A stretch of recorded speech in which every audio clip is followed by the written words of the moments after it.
¿Ya estamos?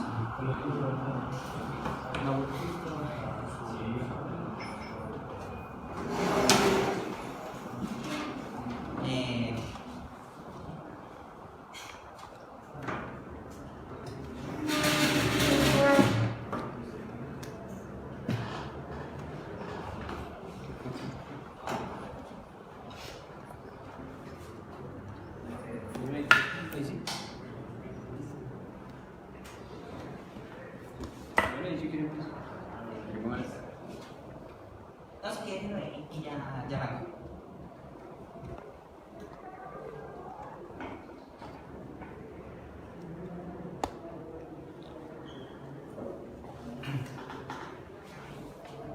Bien, buenas tardes, ¿cómo están? Mucho gusto. Para los que no me conocen, mi nombre es Víctor Villamil. Yo soy estudiante de Ingeniería de Sistemas, ya décimo semestre por así decirlo, miembro del grupo de complejidad desde aproximadamente hace 4 años, 2015 si no me falla la memoria. Este es, por así decirlo, mi tercer seminario que yo hago aquí en el grupo, ¿no? Hay muchas cosas que uno aprende con el largo del tiempo, aprendiendo la teoría de sistemas, haciendo en el grupo, conociendo lo que es la complejidad.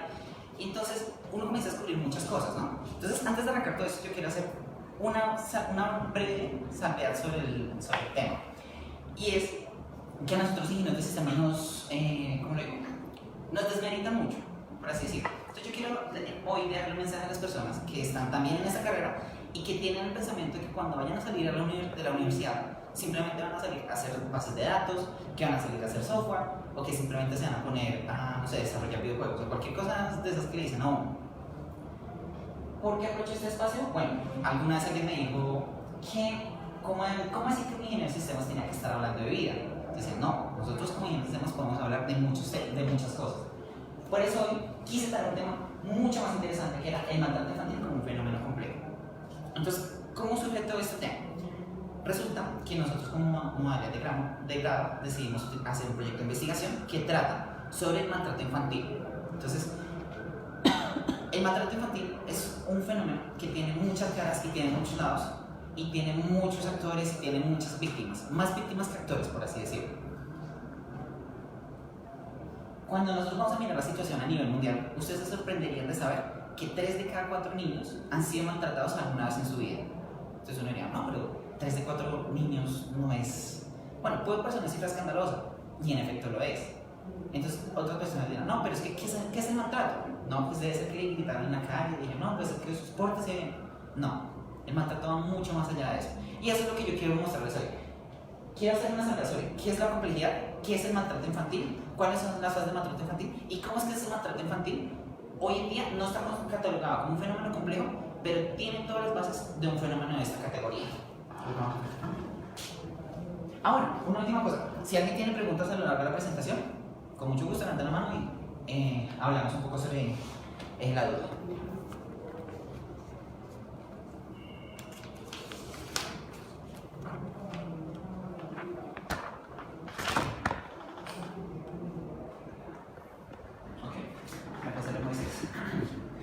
Entonces, como venía mencionando desde el inicio, la agenda. ¿Qué vamos a tratar hoy? Vamos a hablar de los conceptos fundamentales que son necesarios para que puedan entender qué es como tal la complejidad y cómo es que se manifiesta en el tema del maltrato infantil. Vamos a hablar ya en lleno qué es el maltrato infantil, cómo se compone, cuáles son sus características, datos curiosos, información que hemos detectado y tal vez algunos datos que hemos encontrado a partir de nuestra propia investigación en otra parte. Bien. La tercera parte ya es que vamos a hablar un poco sobre el modelo, sobre cómo es que en este maltrato infantil se puede catalogar como un modelo complejo y cómo podemos utilizar otros modelos complejos para llegar a resolver este tipo de esta situación. Y por último, pues de pronto, si hay surgen preguntas o surgen dudas, pues vamos a hacer una discusión muy sencilla sobre ello. Bueno, entonces primero, conceptos fundamentales. Entonces, ¿alguien sabe qué es la complejidad? Bueno, entonces, ¿qué es lo que pasa? La complejidad tiene muchísimas opiniones. Pero más que las opiniones a nosotros lo importante son las personas que llegan a tratar de acercarse a ello. Entonces, les presento a un señor, para los que no lo conozcan, Ludwig von Bertalanffy. Entonces resulta que yo me puse a investigar ¿qué era como la complejidad? Entonces, vamos a partir de lo básico. Las personas que de pronto han estado acá, que han estado asociadas al grupo, que no están asociadas y conocen un poco la teoría de sistemas, saben que los sistemas se dividen en dos categorías muy importantes, que son los sistemas básicos y los sistemas complejos. Entonces, ¿qué podemos decir que es un sistema básico? Se nos podría ir toda la sesión hablando sobre un sistema clásico, de la teoría clásica sistema. Entonces, ¿cómo vamos a arrancar esa parte hablando de la complejidad? Yo voy a hacer una salvedad, por favor, no me den tan duro. Esto es una conferencia un poco informal, pero vamos a hablar de lo siguiente. La complejidad es todo aquello que no es un sistema básico. O sea, sí es algo extraño, pero va por ahí. Es como el principio del inverso. Si no es esto, entonces tiene que ser esto. ¿Vale? Pero dice, existe una gran cantidad de textos, monografías, simposios, etcétera, dedicados a los sistemas. Esto es debido al predominante desarrollo en la ciencia de ingeniería en un amplio sentido, requerido por la complejidad de los sistemas, en la tecnología moderna, relaciones, hombres, máquinas, programación y consideraciones similares. Dice Bertalanffy en 1968. ¿Dónde surge esto? Resulta que en esa época está muy de moda la teoría de sistemas. Entonces salía Stanford Peirce, salían muchos pensadores sistémicos a decir, bueno, pero hay sistemas que no podemos describir con facilidad. Entonces, sistemas como cuáles, sistemas como el clima, sistemas como el movimiento de una bandada, sistemas sociales, sistemas naturales, muchas cosas que no podemos describir. Entonces vamos a utilizar una palabra que va a comenzar a ser mella en todo el mundo, vamos a decir complejidad. Entonces salían estos señores así, no, es que es un sistema complejo. Ok, listo, es un sistema que es complejo. Entonces, luego se anima, bueno, es que esto tiene un comportamiento complejo. Listo, chévere, pero ¿qué es complejo? Entonces muchas personas tratan de hacerle quita eso, diciendo, bueno, es que es complejo, pero ¿qué es complejo? Entonces, tratemos de mirarlo desde el primer principio, desde la parte de la etimología. Entonces, complejo, ¿dónde viene? Complejo viene de com, que es un total, y plexus, entrelazado. Entonces, ¿qué tenemos? Un total entrelazado de partes. Ahora bien, esa definición de la parte etimológica es muy valiosa, pero todavía no nos complementa del todo. Entonces vamos a pasar a ver un poco más allá de ello. Entonces resulta que al igual que el concepto de vida, que muchas personas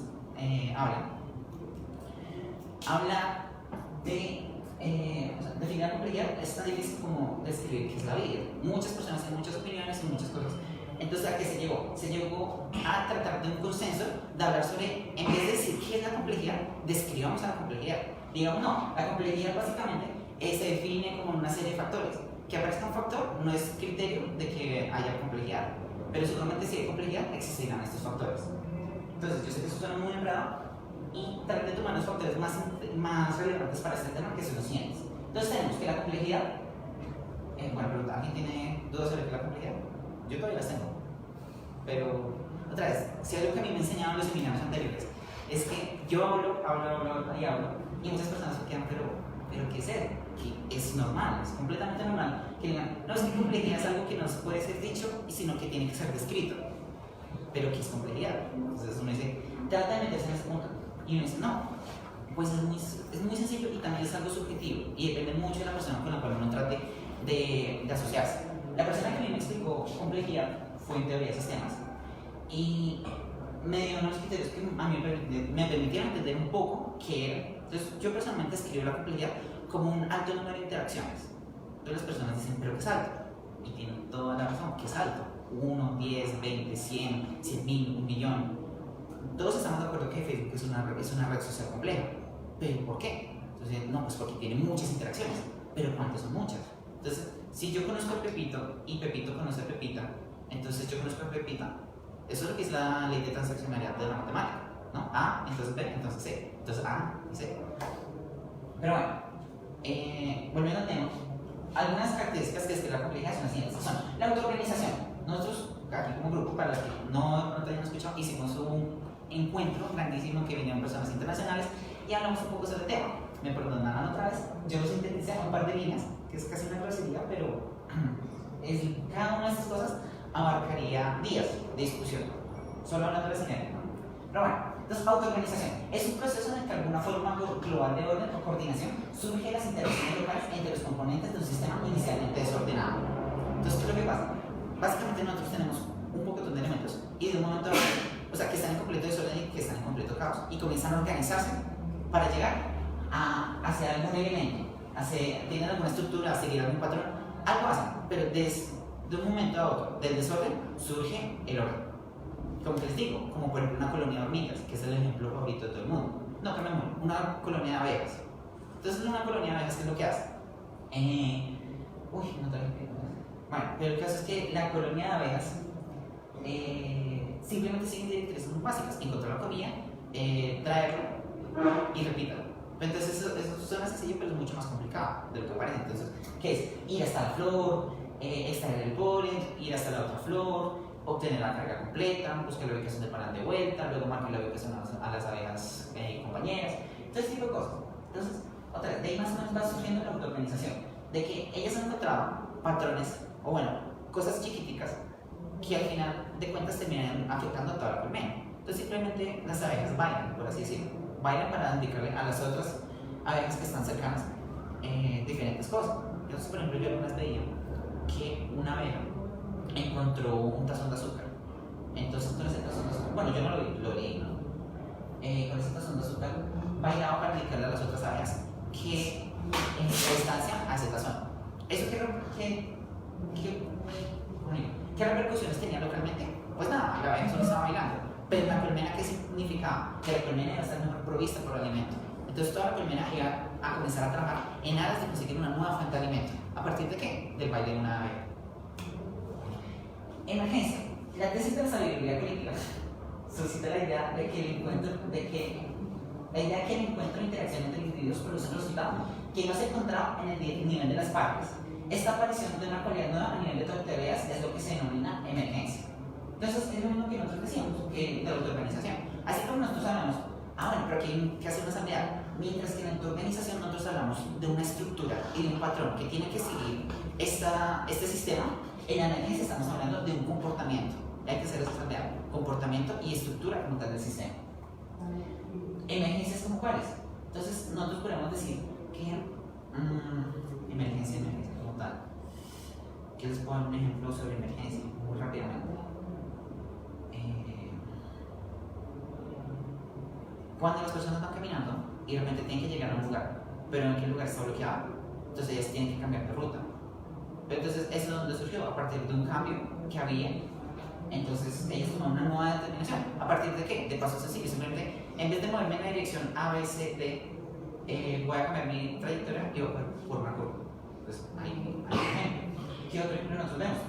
Voy a valerme las hormigas. Yo no sé si alguien ha visto las hormigas que hacen puentes, las hormigas arquitectas. La famosa película de Ant-Man, que es un poco fantástica, pero tiene mucha razón. Bueno, entonces pensemos en tal vez cuando las colonias de hormigas se inundan, les entra agua. ¿Qué es lo que ellas hacen? Simplemente ellas comienzan a formar balsas donde las hormigas que están más abajo están protegidas por oxígeno. Entonces ellas comienzan a formar balsas y con eso se salva toda la colonia. Entonces eso es un comportamiento para el cual las hormigas naturalmente no están diseñadas para hacer. Pero a partir de una pequeña interacción entre ellas surgió un nuevo patrón. Y nosotros podríamos decirlo, nosotros también, la sociedad incluso, la sociedad sería capaz de crear, es que todo el tiempo se la pasa creando nuevos elementos. ¿Elementos de qué tipo? Entonces, por ejemplo, hablamos de, ¿cuál es el objetivo humano aquí en la Tierra? Bueno, X, puede hacer muchas cosas sobre la Tierra. Pero en algún momento cuando el humano comienza a ser parte de una sociedad, y en esa sociedad comienzan a presentarse diferentes cosas, aparecen cosas como por ejemplo el modelo de rebelión, cuando las personas comienzan a luchar contra la organización de un sistema hasta que el sistema se estabiliza y todo ese tipo de cosas. Entonces, un humano que no estaba preparado, que no estaba como tal diseñado para pelear, resultó metido en un entorno de pelea. Bien, ahora hablamos de la sinergia. La sinergia es un trabajo, un esfuerzo para realizar una determinada tarea muy compleja y conseguir alcanzar el éxito al final. ¿Qué básicamente de qué es? Es que los datos los veo confundidos, pasa. Estoy hablando muy rápido. En serio, me preocupa que llegara y todo eso. Sí, siento. Ok, bueno, entonces aquí llegamos con la sinergia. Entonces, básicamente es que el sistema se organiza para que todas sus partes lleguen a alcanzar el objetivo final. Objetivo final, ¿cómo está? Hablamos otra vez de las abejas, que a mí me encantan las abejas que las hormigas. Resulta que ¿Cuál es el objetivo final del panal? Subsistir. ¿Y cómo puede subsistir? No, pues que la reina tenga crías. ¿Y cómo hace la reina para tener crías? Comiendo. ¿Y quién trae la comida? Pues lo traen las abejas pequeñas. Las abejas se dividen en dos categorías, que son las abejas zánganas, las abejas obreras, son tres. Las zánganas, las obreras y las guerreras, que son las guerreras que se encargan de defender a la colonia en caso de ataque, y las obreras las que se encargan de ir a trabajar. Mira, son cuatro, se me escapa, lo siento. Las guerreras, las obreras, que son las que se encargan de construir el panal, las recolectoras, que son las que se van a conseguir la comida, y las zánganas, que son las que se le pasan con la reina, creando nuevas abejas. Pero a pesar, como están divididas en esas estructuras, cada una como tal se asegura de trabajar sin saberlo por el bien de la colonia. Entonces uno dice, no, pues yo voy a poner más niños, yo voy a hacer que la colonia sea más grande, yo voy a traer más comida y yo voy a defender la colonia en caso de que alguien llegue a aparecer. Perfecto. Entonces ellas como tal, ¿en qué se enfocan? En su tarea básica. Entonces la tarea que las abejas guerreras no dicen, yo tengo que recolectar. Cada componente de ese panel se encarga de hacer lo que tiene que hacer para que el sistema subsista. ¿Por qué? Porque todos están sincronizados y ese comportamiento se le llama sinergia. Ahora, tenemos una última cosa que se llama la no linealidad. Los sistemas no lineales representan sistemas cuyo comportamiento no es expresable como la suma de los comportamientos de sus descriptores. Entonces, ¿qué es lo que pasa? ¿Qué es Transmilenio? Entonces, Transmilenio son buses. ¿Y qué tienen que hacer los buses? Ir de A a B. Pero Transmilenio es mucho más que eso. Transmilenio presta un servicio. Malo, pero lo presta. Si bien es cierto que hay muchas cosas, ¿cómo digo? Si bien es cierto que este Transmilenio tiene unos comportamientos muy sencillos, se había enfrentado contra un sistema que era no lineal. ¿Y cuál es el sistema no lineal? La sociedad. Entonces Transmilenio dijeron, no, mire, Transmilenio va a funcionar para 100.000 personas. Entonces, pues funciona para 100.000 personas. Pero Bogotá creció y con ende, pues, este sistema se volvió menos eficaz. ¿Por qué? Porque tratan de resolver un sistema complejo como el crecimiento poblacional. Eso bien lo pueden revisar en una cuestión diferencial. Lo tratan de resolver con un modelo lineal que era Transmilenio. Entonces ahí es cuando uno piensa ver que, por ejemplo, ¿cómo hacen para escribir sistemas que son no lineales? Bueno, eso es una discusión grande, pero básicamente es muy sencillo. Usted trata de hacer una ecuación matemática sobre algo. Si no puede, es no lineal. Vale, eso sería. Y la gran característica que hoy es la invitada especial, el control descentralizado. Entonces, es cuando los componentes de abajo nivel del sistema operan con base en información local para alcanzar el objetivo del sistema. El patrón de este comportamiento son las propiedades emergentes del sistema y es consecuencia del flujo de información existente. ¿Por qué estamos pensando en el control descentralizado? ¿Y por qué tratamos tanto de llevarlo a estas tres propiedades? A lo que es la emergencia, la autoorganización y el control descentralizado. Porque es lo que más se asemeja a nosotros los humanos. Nosotros los humanos, ¿qué somos? Somos personas. Y nosotros como tal existimos. Que nosotros hagamos cosas grandes, claro. ¿Pero por qué? Porque nosotros nos autoorganizamos con otras personas para alcanzar grandes bienes. Entonces, como por ejemplo, ¿qué? Hablemos de las empresas. Cuando una persona se asocia con otra y esa otra persona se asocia con otra a través de alguna transacción, a través de algo, se comienzan a formar pequeñas sociedades que como tal tienen algún objetivo final. El problema de esto es que como tal las personas estamos acostumbradas a seguir cierta jerarquía. Pues no, yo hago lo que la X persona me diga. Y esto puede decirse que en sistemas básicos funciona. Entonces, ¿qué les digo? Les doy un ejemplo.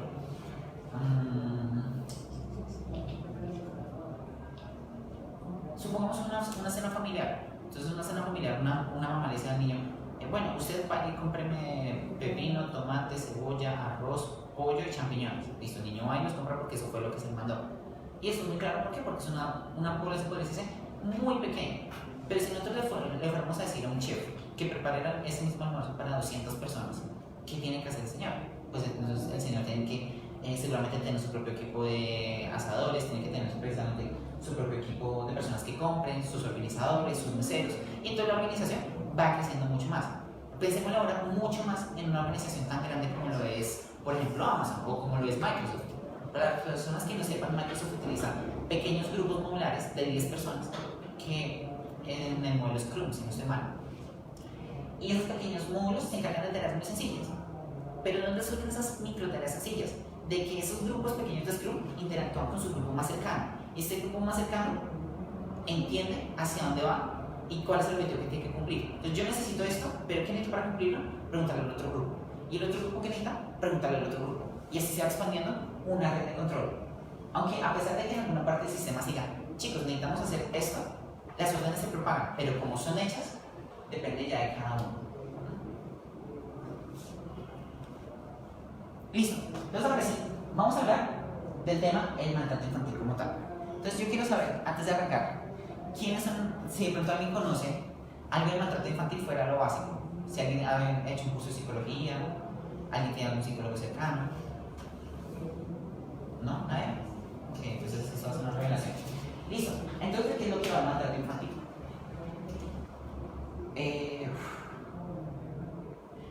El maltrato infantil es una problemática que ustedes podrían pensar que es algo reciente, pero es una temática que ha surgido desde hace miles de años y que es casi tan joven, no, que es casi tan vieja como la historia misma. Piénsenlo de esta manera, piensen en el ejemplo más viejo que ustedes tienen sobre maltrato infantil.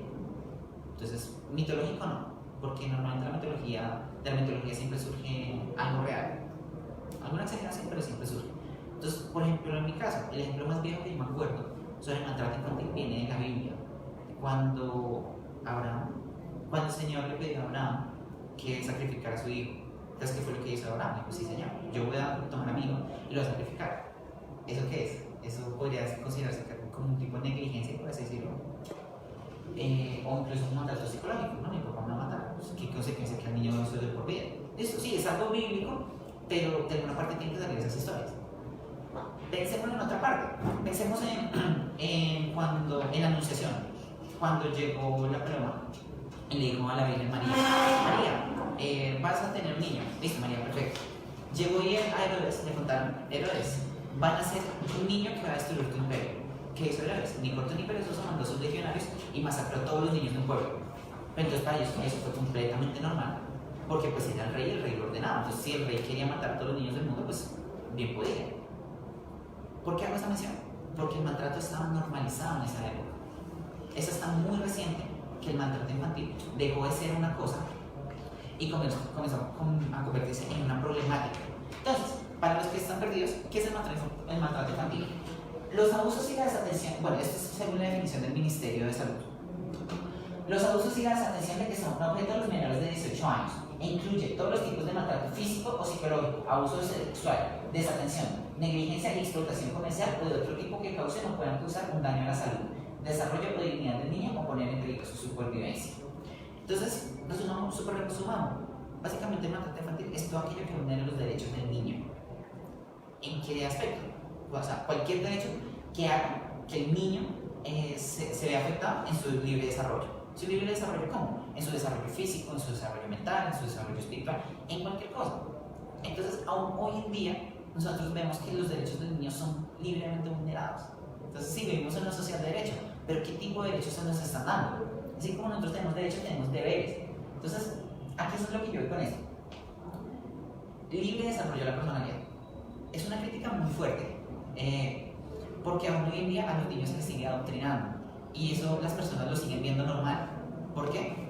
Porque está normalizado por la sociedad, porque ellos piensan que eso no es un tipo de violencia. Aquí en Colombia, cuando ven a un niño llorando en la calle, ¿cuál es el comentario más puntual que dicen las personas? Si fuera mi hijo, yo le daría un correazo. Si yo fuera la señora, le metería un pellizco. Dígame si estoy equivocado. No, es normal. Y entonces, eso está mal. Que las personas digan, no, es que eso es completamente normal. Que a un niño le peguen. No, es que como a mí me pegaron, entonces yo sustento toda la autoridad de mis niños. Es una muerte que les dejen de muertos. ¿Por qué? Porque la sociedad sigue normalizando el maltrato. O sea, listo, perfecto. Pero eso está mal. Ahora, nótese bien lo que yo estoy mencionando. Estoy diciendo sociedad y normalizar el maltrato. Entonces nosotros sabemos que la sociedad también podría considerarse como un tipo de sistema. Entonces, es esto precisamente lo que a mí me gusta de este tema y otros temas que no tienen nada que ver con la ingeniería de sistemas. Es que a nosotros dicen, oigan, pero usted ¿por qué tiene que estar hablando de maltrato infantil si usted es un ingeniero de sistemas? Digo, no, con mucha razón, porque yo soy ingeniero de sistemas y entiendo lo que hay allá y lo que hay acá. Y a todo el mundo dice, eso. Me encanta este tema.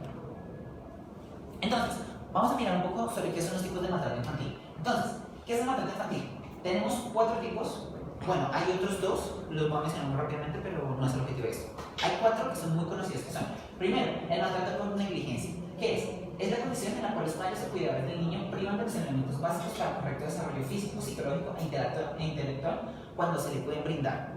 Entonces, ¿qué es lo que pasa acá? Resulta que hay muchísimas, o sea, el maltrato infantil es un fenómeno tan complejo que incluso varía entre estratos sociales.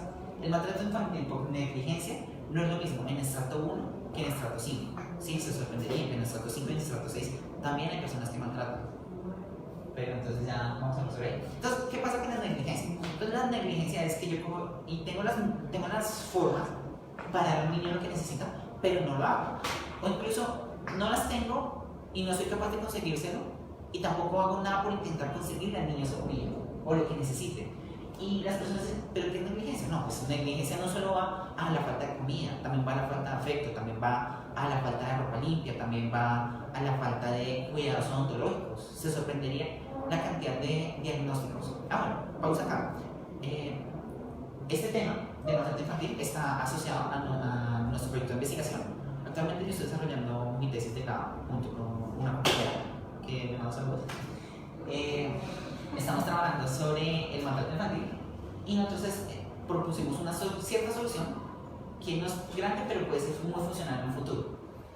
Entonces nosotros de esta manera hemos tenido que leer, hemos tenido que hacer cursos virtuales, hemos tenido que ir a conocer a psicólogos, hemos tenido incluso que ir a la clínica del maltrato. Uy, no me acuerdo el nombre de la clínica, que es la Nariño, Clínica OMI. La clínica de la perseverancia, ya. Entonces en esa clínica los jueves de 8 a 10 hay un espacio donde los doctores, tal cual como uno ve en las películas, se sientan en una sala y dicen, listo, caso tal, ¿qué tiene este paciente? Hemos visto que el 90% de los casos, los niños que tienen negligencia, son detectados por los dientes. ¿Por qué? Porque entonces los papás no llevan a los niños al odontólogo. ¿Por qué? Porque es que el maltrato infantil por negligencia no viene solo, viene acompañado de otros factores. Si un papá le pega al niño, mucho menos, o sea, si un papá no le da comida al niño, muy seguramente el papá va a estar tentado a la violencia. Y esa violencia que se manifiesta en golpes, se manifiesta en correazos. Por ley, un médico tiene que hacer una revisión integral de un niño tan pronto lo vea. Eso que incluye odontólogos. Entonces, los niños que están en esa situación, muy probablemente están enfermos y tienen muchas carencias médicas que no pueden ser explicables. ¿Sí? Entonces, pues lo que les digo, es un tema que pareciera que son 4 cosas separadas, pero se parte de una misma categoría y todas están muy enlazadas entre sí. Entonces, cuando nosotros hablamos de negligencia, pasa eso. Cuando nosotros hablamos de maltrato físico, bueno, afortunadamente y desafortunadamente el maltrato físico es una de las cosas más fáciles de detectar. ¿Por qué? Porque el niño camina cojo, al niño le duele cuando lo abrazan, el niño normalmente tiene marcas de que ha llorado, el niño tiene cortes, el niño tiene moretones, y se sorprenderían. Cuando uno le dice, no, es que el maltrato físico es que el niño con correazos, uno no se imagina definitivamente lo que es el maltrato físico.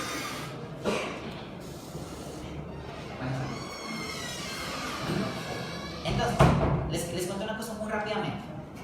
Gracias a esta maravillosa experiencia de investigación que hemos tenido, nosotros pudimos conocer a la doctora Isabel Cuadros. Para los que no saben, la doctora Isabel Cuadros es una experta top 3, por así decirlo, en maltrato infantil a nivel de Colombia. Entonces ella nos decía, ¿para ustedes qué es el maltrato infantil? Nosotros decíamos, no, pues el maltrato infantil es que los niños con correazos, les tiran una chancla. Decían, listo, ¿quieren perder la pena en la humanidad hoy? Nosotros decimos, pues, bueno, muéstranos qué es. Entonces digo, listo, saco un libro así de corto. Entonces digo, lean este libro y hablamos en 15 minutos. Entonces cuando nosotros vimos ese libro, era un libro donde mostraban niños muertos, literalmente niños muertos, que mostraban este maltrato físico. No es un correazo, no es un quimonazo, no, son niños que literalmente les abrían la espalda. O sea, son cosas que ustedes no se pueden imaginar. Y desafortunadamente y afortunadamente ese libro fue algo revelador para entender una cosa muy puntual de lo que es el maltrato. Y es que el maltrato tiene una habilidad que permite que se pueda ser detectado a tiempo. Y al mismo tiempo es algo confuso. ¿Por qué? Porque en el caso del maltrato infantil las cosas se dan progresivamente. Entonces comienza con un empujón, luego pasa una cachetada, luego pasa un cabezazo, luego pasa a un corte con cuchillo, luego pasa un estrangulamiento, luego pasa la muerte. Eso podría funcionarse, no solo en el maltrato infantil, sino en cualquier tipo de violencia, porque tuvimos que entender qué era la violencia para tratar de entender qué era la violencia hacia los niños. Entonces, es progresivo. Y a eso es lo que va el maltrato físico. O sea, es muy importante y es una de las cosas más esclarecedoras para ver. Listo. Vamos a hablar sobre el maltrato emocional. El maltrato emocional podría decirse que también es hasta fácil de detectar, pero ¿qué es el maltrato emocional? Es decirle a un niño, como es que usted no sirve, es que usted no trabaja para nada, es que usted es un inútil, es que a usted no queremos, es que usted fue un accidente. Yo no sé, pero no espero que levanten la mano, pero vamos a hacer una pregunta a ustedes. ¿Cuántas veces una persona cercana a ustedes, un profesor, un padre, un familiar, dice que ustedes son unos inútiles, que ustedes no sirven para nada? No me... Pero se sorprenderían, o sea, hay muchas personas que a lo largo de su vida crecen creyendo en efecto que son inútiles, solo porque un profesor no fue capaz de apoyarlos. Y así como hay personas que viven toda su vida arrodilladas en las sombras por un simple maltrato, y ni siquiera la acaban de agarrar, simple no, por un maltrato que hay, sufren toda su vida. Ahora, ¿qué les digo? Este tema de maltrato emocional tendrían que imaginárselo como... Vamos a ver un video. Vamos a ver un video. Lo mejor. Claro, porque cuando yo estaba preparando este seminario, yo sabía que en algún punto me iba a bloquear. Entonces...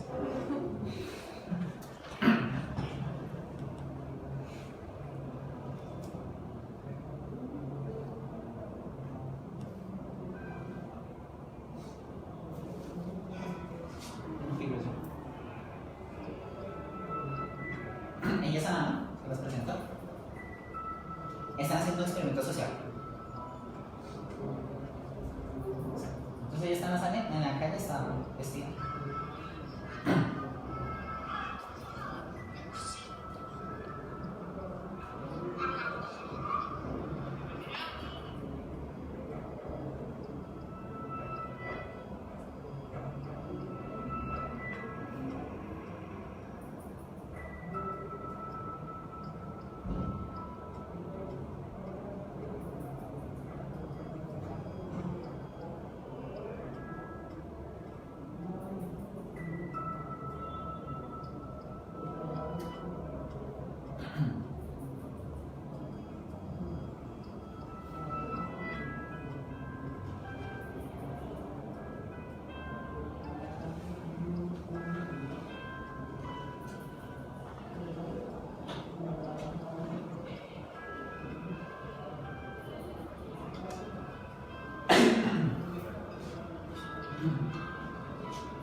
¿Qué opinan?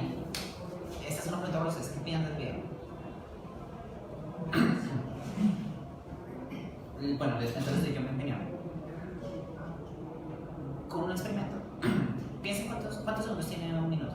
Tiene 60 segundos, ¿no? Eso es clarísimo. Son matemáticas básicas, ¿no?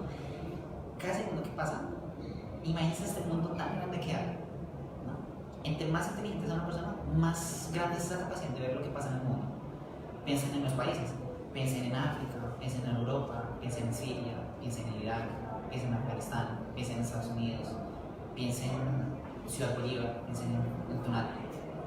Cada segundo hay al menos unos 1000 niños como Anán.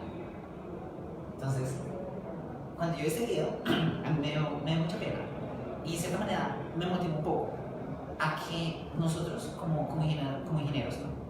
O como investigadores, como científicos, tenemos formas de trabajar en aras de cambiar la realidad de muchos niños que hay hoy en día. Entonces, esto no es como un tema de que no, es que no tenemos plata, es que no tenemos cosas. Les cuento algo. Una cosa de nuestro proyecto, en la investigación que nosotros estamos realizando, reveló que aquí en Colombia son más o menos, no, son maltratados 20.000 niños al año. 20.000 niños solo en Colombia. Entonces imagínense en otras partes del mundo. Son 300 millones según un estudio que publicó la UNICEF, que eso es una cantidad gigante de niños. ¿Y saben qué fue lo más aterrador que reveló en el estudio? Que estos niños simplemente no son nunca alcanzados por el sistema. ¿Son qué? Nunca son alcanzados por el sistema. Entonces, pensémoslo de esta manera. Uno no puede hacer algo por las cosas por las cuales no alcanza. O sea, si yo no alcanzo esa silla, yo no puedo moverla. Entonces, ¿qué es lo más fácil para mí? Pedir el favor a Chay que me mueva la silla. Eso no es literal. Pero yo tengo que pedir el favor a alguien que mueva la silla a menos que yo la alcance. Lo mismo pasa con el sistema, lo mismo pasa con el Instituto Colombiano de Bienestar Familiar, lo mismo pasa con UNICEF, lo mismo pasa con 1000 instituciones que hay aquí en el mundo para tratar esas situaciones. Y es que esas instituciones no se dan abasto. ¿Por qué no se dan abasto? Porque son organizaciones lineales, son empresas que nunca se habían enfrentado a un tema tan complejo como lo es el maltrato infantil y no habían tenido las herramientas para hacerlo. Entonces dicen, pero ¿cómo hacemos nosotros para abarcar tantos niños? Muy sencillo, no pueden desde una forma clásica, tienen que ir más allá y tienen que encontrar otras formas de alcanzar, pero eso ya lo vamos a ver más adelante. Ahora, el abuso sexual es claro, pero consiste en la utilización de un menor para la satisfacción sexual, sin penetración de un adulto o un menor cuando es mayor que el abusado, desconociéndose el desarrollo psicosexual de la víctima. El abuso sexual y violación es algo muy similar. No, daré en sobre. Listo. Seguimos hablando precisamente sobre ese estudio que se llama, según el artículo Hidden in Plain Sight, o sea, ocultos a plena vista, un análisis estadístico de la violencia contra los niños. La violencia infantil es una problemática social que se refleja en aspectos económicos, sociales, culturales, políticos e incluso alterar el desarrollo de un país. Pregunta, ¿cómo puede el maltrato infantil afectar el desarrollo de un país? ¿Alguien se imagina? ¿Alguien tiene una idea? Por favor. Pues no sé, yo lo vería de varios frentes. Digamos que el frente más inmediato sería el aspecto económico. Digamos que básicamente todo ese potencial que viene de forma emergente, digamos, se desperdicia porque no desarrolla todo su potencial pues, por las diferentes formas de maltrato. Digamos, solo la negligencia como tal ya limita el desarrollo como tal de una persona. También lo vería, digamos, desde un punto de vista social, porque, digamos, en cierto sentido, pues, hasta donde tengo anotado acá, ese maltrato infantil como tal lo que hace es marcar un sesgo cultural, ¿sí? En el sentido de que, digamos, tampoco la persona que es víctima de maltrato infantil logra un desarrollo pleno de su personalidad. Entonces yo vería, digamos, en ese sentido una pérdida cultural y una pérdida económica, pues, además de muchas otras, pero son como los ejemplos más notables. Ok, ¿cómo es que es su nombre? Andrés. Tiene toda y la puntual razón. Es exactamente esa misma razón que ellos dan aquí en el informe. ¿Qué es lo que dice básicamente la UNICEF al respecto? Un niño que ha sido maltratado no pasa por esa fase de desarrollo mental correctamente. Entonces, ¿eso qué implica? Que le comienza a costar cosas, trabajo para sus materias, hacer cálculos, entender cosas. normalmente un tipo de maltrato no viene solo, siempre viene acompañado por algún par. Y cuando pasa el tiempo siempre viene por los 4 tipos de maltrato. Yo me acuerdo muy bien alguna historia familiar que no era la promoción, pero me acuerdo que la historia familiar antes era como no, es que usted es una mujer y usted se la tiene que pasar encerrada en la casa. Entonces, otra vez, la violencia está normalizada en esa época. Y aún hoy en día, listo, no nos pongamos aquí en Colombia porque, no sé, espero que la lengua no me castigue. Supongamos que aquí en Colombia no hay matrimonios arreglados, ¿no? Pero pensemos en la India donde sí hay matrimonios arreglados. Entonces, donde todavía una niña la estén cambiando por 2 vacas y 3 becerros. Entonces uno dice, es muy interesante. Respecto a esto, ¿qué es lo que dice? La violencia infantil es una problemática social que se refiere en aspectos económicos, sociales, culturales, políticos, incluso ante el desarrollo del país. Continuando lo que dijo Andrés, una persona que pasa por ese proceso de maltrato no se desarrolla bien, y no trabaja bien, y no rinde bien, y muy seguramente no le va a ir bien en la vida del todo. Claro, obviamente cuando hay casos en las que se superan, sí, hombre, yo puedo. Pero el estudio que está aquí, yo lo traje, decía que las personas que han sido maltratadas con respecto a sus pares no maltratados ganan casi un 30% menos de salario. Entonces, ¿eso qué representa en términos colombianos? Si una persona no maltratada se gana $1.000.000, la persona que no ha sido maltratada se gana $700.000. ¿Por qué? Pues porque eso afecta en muchas partes de su personalidad, en el desempeño, en su rendimiento, en demasiados aspectos que las personas no alcanzan a entender. Y eso es muy seguro. Ahora, y no, eso no es la peor parte. La peor parte es que las personas que han sido maltratadas se sienten tan vulneradas que ahí pasan 2 cosas. La primera, normalmente no buscan ayuda. Entonces, una persona que ha sido abusada sexualmente, es muy difícil que salga a decir, oiga, a mí me pasó esto. Entonces digan, no, pero es que eso no es verdad porque han pasado muchos casos.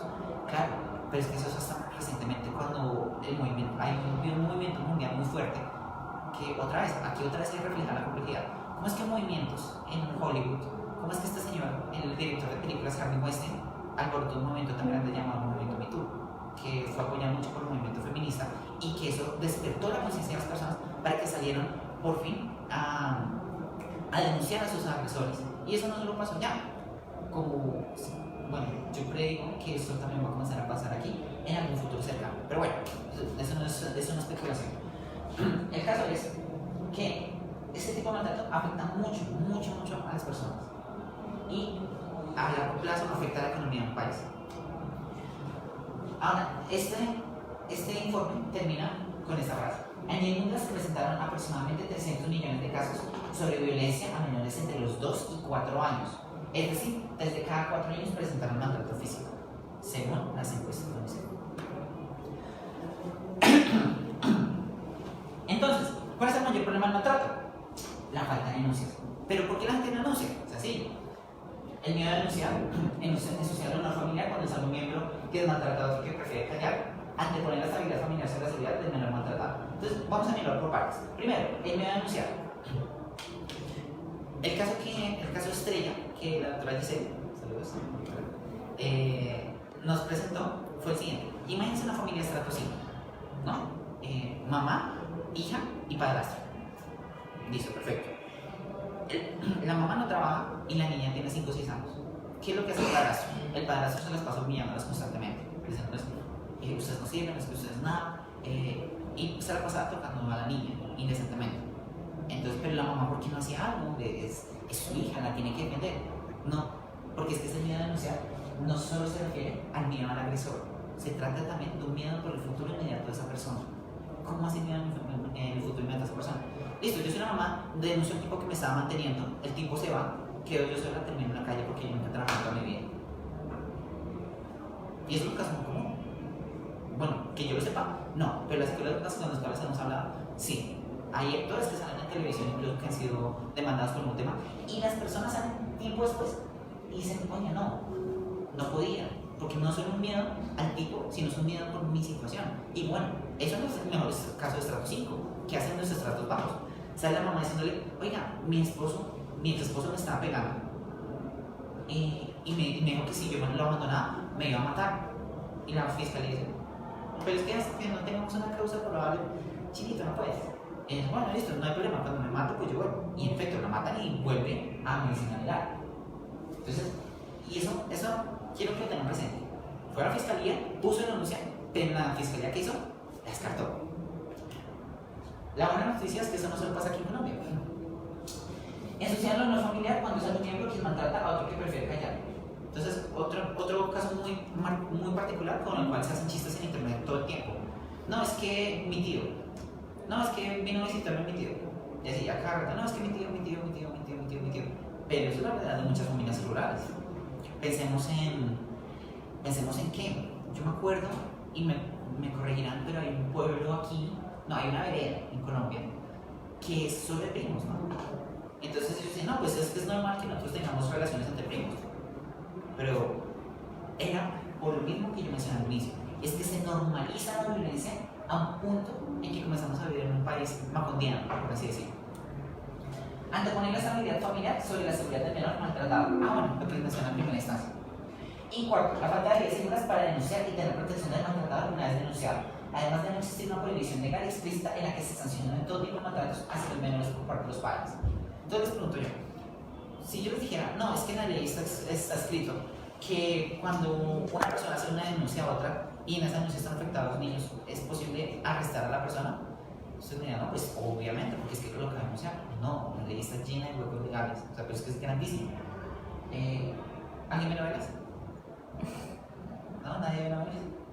Bueno, les cuento. RCN y Caracol son cosas horribles, pero hace poquito RCN tuvo, de 100 cosas malas que existían, una, se llama La Ley del Corazón. Entonces esa novela, buenísima, no tanto, bueno, el drama también era bueno, pero las cosas que hablan de derecho, muy puntuales y muy precisas. O sea, si ustedes vieran, hablan precisamente sobre cosas de paternidad, denuncias, violencia intrafamiliar, cosas muy interesantes. Entonces, si alguna vez tienen la oportunidad de hacerlo, véanselo así en esa. Porque lo que dice de los boletines mensuales epidemiológicos que publicaba el Instituto Nacional de Medicina Legal y Ciencias Forenses y los que publicaba el Instituto Colombiano de Bienestar Familiar.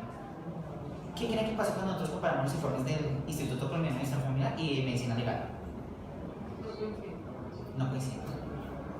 Entonces uno dice, oiga, pero se supone que son entidades estatales y que ambas miran esos casos. ¿Por qué medicina legal en algunas épocas tiene más?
¿Alguien saca la definición de año de trabajo? No. Ocupado, lo que sea, pero algo. Dice el DANE que si ustedes han trabajado 2 horas a la semana, ustedes ya son empleados.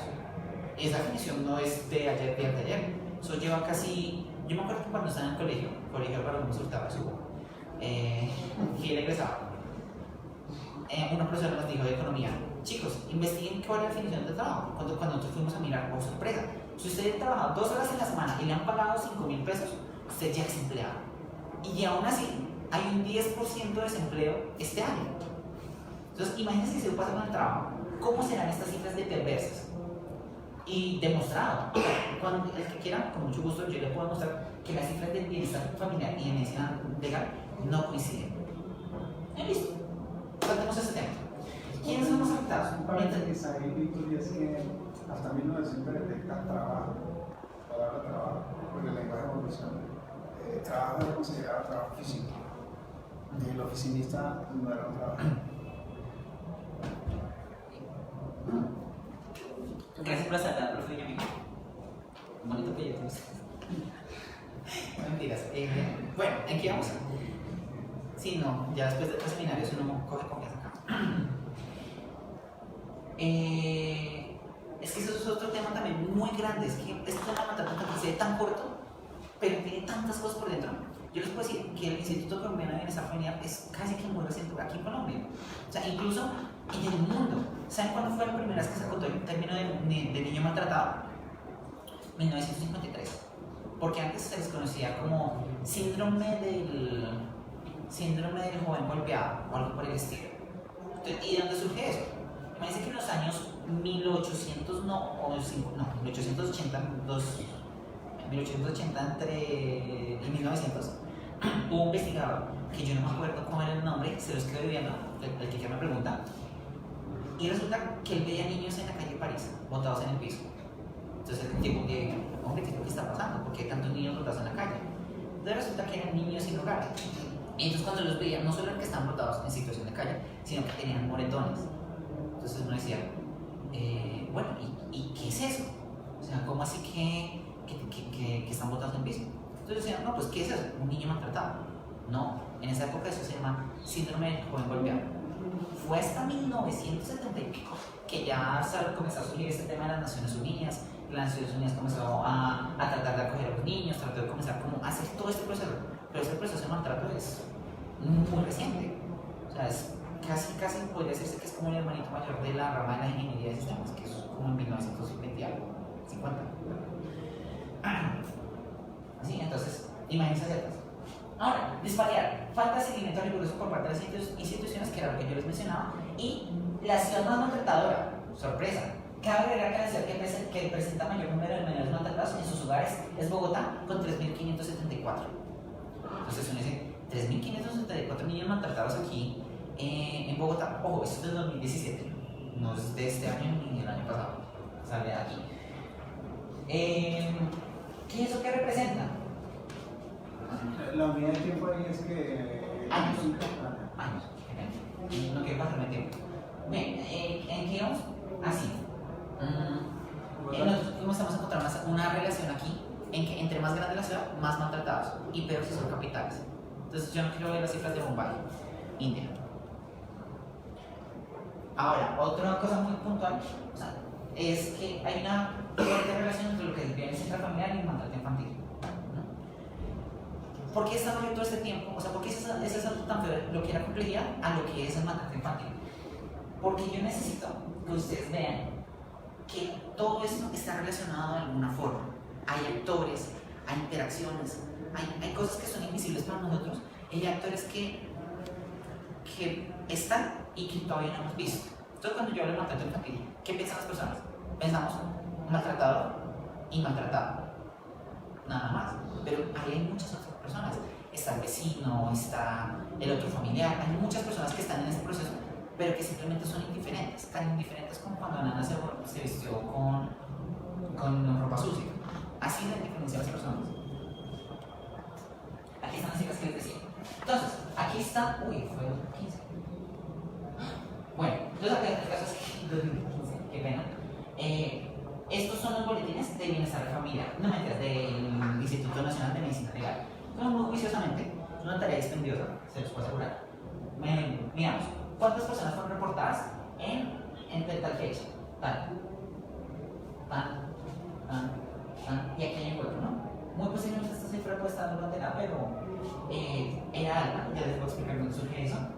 Y aquí, esto no es, o sea, esto es acumulativo, ¿no? O sea, esto es 320 más 377 más 475 y así. Y esto es lo que demuestra la tendencia del comportamiento de las ciudades. Entonces, Bogotá, sorpresa, que arriba. Y aquí sigue. Medellín, no encontré la noticia, pero aquí en junio hubo un incremento de los casos.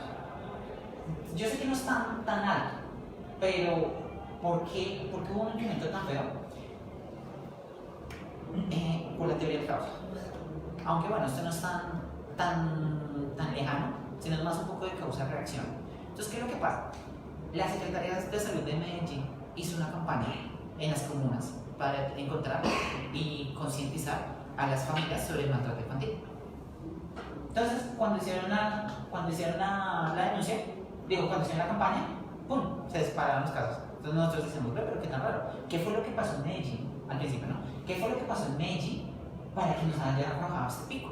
Entonces nosotros pusimos esto el año pasado, y fuimos a ver una noticia muy fresca. La noticia decía, oiga, hicimos una campaña y detectamos tantas cosas y encontramos un pico. ¿De dónde surge eso? Pues de la campaña que hizo la Secretaría. Entonces comenzamos a ver ciertas cosas de causa-reacción. Eso es. Entonces, estas dos noticias frescas que trata de seguir la misma línea temporal del 2015, dice, abuso sexual contra niños en Colombia se publicó en el 2015. Cifras oficiales indican que cada día hay 52 denuncias, 8 de cada 10 víctimas son niñas, porque desafortunadamente la mayoría de víctimas son niñas. Entonces, aquí no se puede negar que hay un tema de violencia de género. Entre enero y agosto de 2015 fueron denunciados 12.612 casos de abuso sexual en Colombia. Septiembre es uno de los meses más altos, que esto es lo que más me llama la atención, y es la complejidad se ve reflejada en cosas inverosímiles. Son cosas que uno ve y uno dice, oye, pero qué cosa tan extraña. ¿Por qué surge aquí? Y esto fue una de las cosas que más me llamó la atención, porque todos los psicólogos nos decían exactamente lo mismo. Pongan atención, septiembre es uno de los meses más altos, donde más se presentan reportes de menores agredidos sexualmente, al igual que el mes de agosto, marzo y abril. Se relaciona con el ingreso de los menores después del periodo de vacaciones. Las psicólogas nos respondieron esto y nos dieron una respuesta muy aproximada. ¿Por qué sospecha que pasa esto? ¿Señora? No. Aquí es cuando ellos llaman a de vacaciones. O sea, ellos están en vacaciones, están bien contentos. Entraron al colegio, inmediatamente maltratados. Raro, ¿no? Porque ¿cómo hace que un niño entra al colegio y comienza a ser maltratado? Tiene más probabilidades cuando se queda en la casa, con los familiares, con las cosas, ¿o no? No, de hecho no, porque eso tiene que ver con el sistema de educación. ¿Qué pasa? Cómo se exige tanto por la parte de los padres, tienen las expectativas de que los niños cumplan ciertos deberes, hace que los niños generen ciertos medios y ciertas presiones, provocando bloqueos emocionales. Esos bloqueos emocionales son los que no dejan que los niños logren aprender, o pues finalmente las emociones llegan por más pequeña o grande, bueno, de hecho lo pequeño se termina replicando. Uno es el que lo amplifica. Esas emociones son las que bloquean cualquier tipo de aprendizaje y desarrollo de una persona. Entonces, ¿qué pasa? Cuando llegan a los sistemas educativos, y más en Colombia, el promedio del sistema es muy mediocre, lo que hace no solo una confrontación ética y moral entre cada familia, entre familiares, creencias, filosofías, sino que también el sistema mismo en la educación, en la institución, tiene sus propias reglas. Entonces lo que genera es mayor caos entre la misma, y si hoy hablamos de tecnología, pero entonces eso es lo que ha provocado, digamos, que al no tener la respuesta de los familiares con sus hijos frente al cumplimiento de sus roles, pues hay un desquite por parte ya que trasciende el respeto, ya si uno simplemente con el niño. Ok, tienen toda la razón. Honestamente no esperaba que alguien llegara a ese punto tan preciso, pero sí, es eso básicamente que yo quiero llegar. Pero si yo tuviera que sintetizarlo todo en un punto muy puntual, ¿qué es lo que yo diría? O sea, si usted lo piensa, o sea, al principio es algo muy loco, pero cuando ustedes encuentran profesionales que han mirado esos casos, uno dice, entonces tiene razón. ¿Por qué? Porque ellos conocen cosas que nosotros no conocemos. Aquí es lo que va. Un niño está dando vacaciones en su casa, no tiene problemas, se lo ha pasado bien, se la ha pasado jugando, se lo ha pasado viendo televisión, se lo ha pasado haciendo otras cosas. Cuando entra al colegio, ¿cuántas son las posibilidades de que siendo tan joven se acuerde de sumar? O que sepa cómo leer bien una palabra. ¿Y qué hacen los profesores? Le mandan tarea a los niños. No es culpa de los profesores, o sea, esto no es culpa de ellos no son maltratadores, Si no es culpa de los padres que se exaspera con facilidad, y más en un país de gente tan amable como es Colombia. Entonces, ¿qué es lo que pasa? Y lo digo yo desde mi experiencia personal. O sea, una vez yo tuve que golpear la puerta de mi vecino para preguntarle por qué los niños se la pasan llorando todo el día. Y las respuestas que me dieron fueron que es que son brutos y no entienden. Y yo decía, no, los niños no son brutos, no, simplemente no entienden. Que no entiendan, válido, pero eso no es un motivo, porque yo he escuchado todo es que usted es una bruta, es que ¿cuánto es 5,7? Y yo le puedo preguntar cuánto es la integral de A a la X al cuadrado, usted tampoco va a saber. Clarísimo. Entonces, y ahí es donde surge ese patrón de violencia.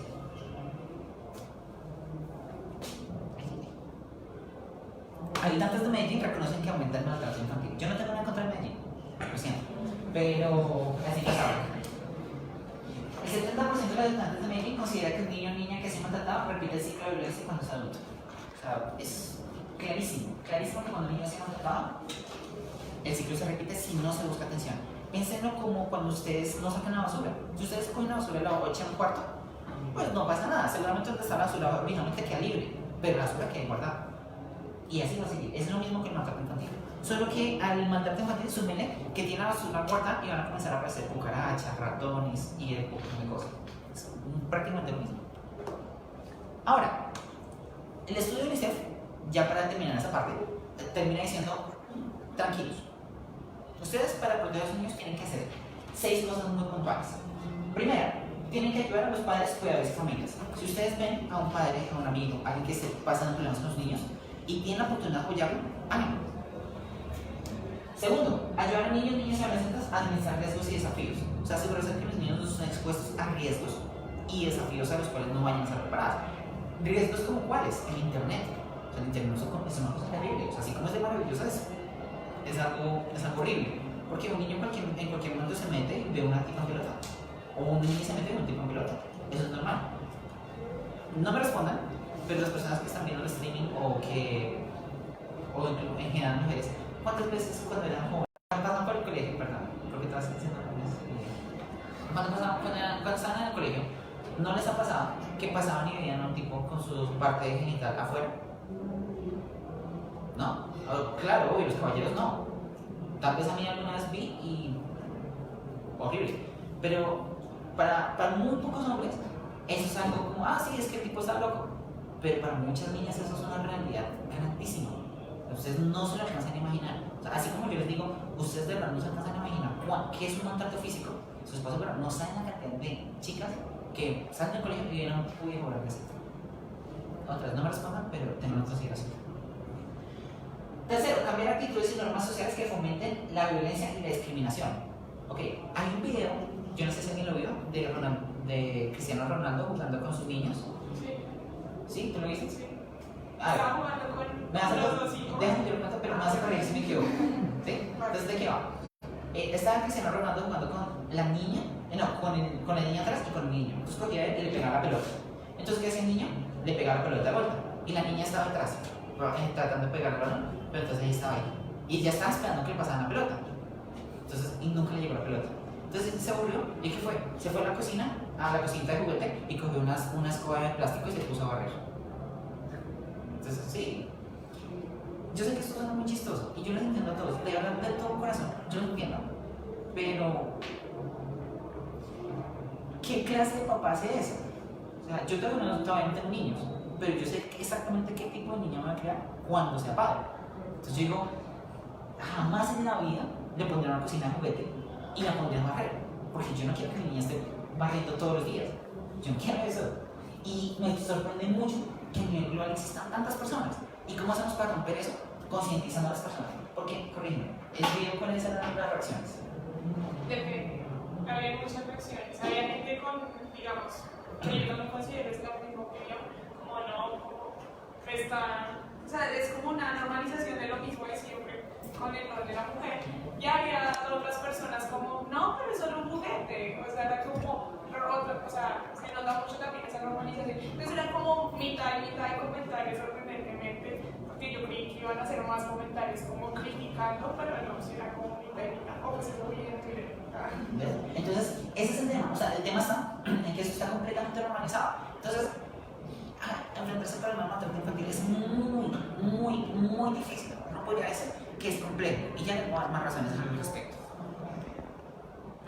Entonces, por fin, o sea, casi una hora y 20 minutos después llegamos al tema final, que es el modelo complejo de maltrato. De pronto esta es la parte un poco más suelta que va a tener, pero quiero que sigan pensando en esto.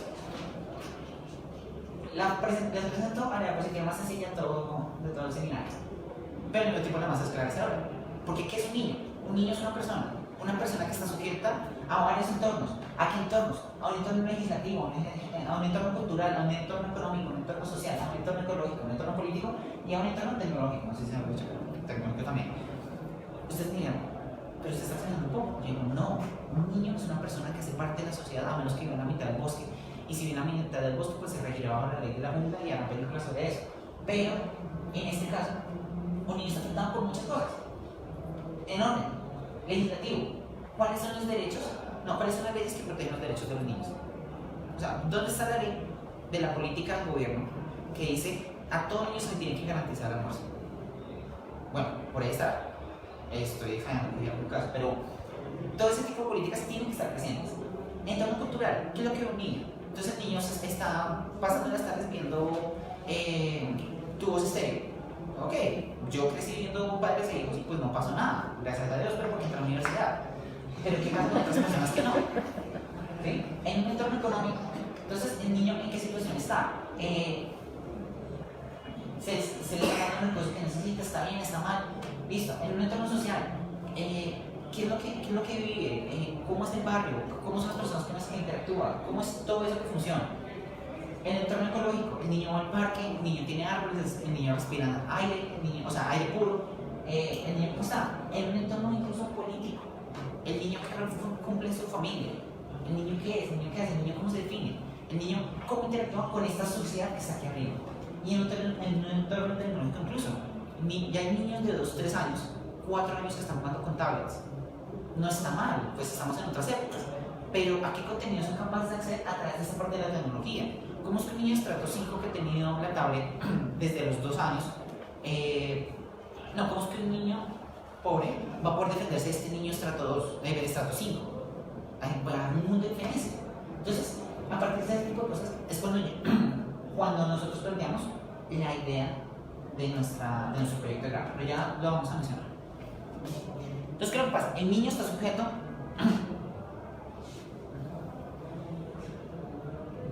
ok, no, pues me veo forzado a hacer una pausa. Eso es muy... ¿Qué es lo que pasa acá? ¿Cómo se comporta un maltratado?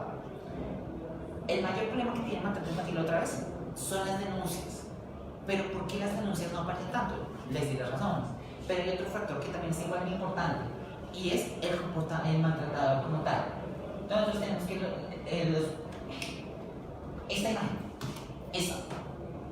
esta imagen es la más esclarecedora sobre por qué es tan difícil combatir el maltrato infantil.